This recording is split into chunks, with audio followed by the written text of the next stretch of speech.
నీకు 15,000, నీకు 15,000, నీకు 15,000, నీకైతే 18,000, నీకు 15,000, నీకు 15,000, నీకు 15,000, నీకైతే 18,000. ఎందుకో ఏమో గాని ఇప్పుడు చాలా మంది ఇట్లనే వాడుతున్నారు, ఇట్లనే ఆడుతున్నారు. ఇంతకు ఈ 15,000, 18,000 కదేంది?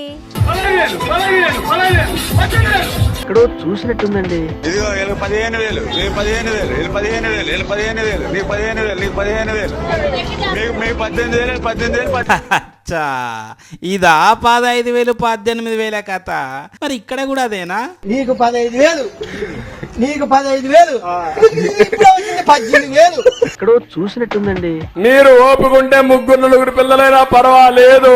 ఎంత మంది పిల్లలుంటే అంతమందికి 15,000 రూపాయలు ఇచ్చే బాధ్యత నేను తీసుకుంటా. అర్థమైంది, బాగా అర్థమైంది. మాకే కాదు మీకు కూడా అర్థమైంది కదా.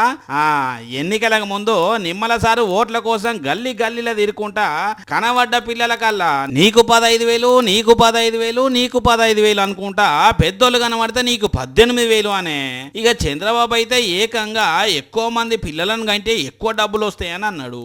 కానీ తీరా అధికారంలోకి వచ్చినాక డబ్బులేవి సారు 15,000 అని అంటే తాకు లేకుండా వేరు. అందుకే ఏవి 15,000, ఏవి 15,000 అనుకుంటా జనం ఇట్లా ట్రోల్ చేస్తున్నారు. ఏడ చూసినా ఇప్పుడు ఈ 15,000 ముచ్చటే నడుస్తున్నది. ఇంకా రాను రాను కూటమి లీడర్లు ఎవరన్నా కనబడితే ఏవి సార్ 15,000, ఏవి సార్ 15,000, ఏవి సార్ 18,000 అని అడిగిన అడుగుతారు కావచ్చు. పబ్లిక్ చూస్తుంటే అట్లనే కొడుతున్నది.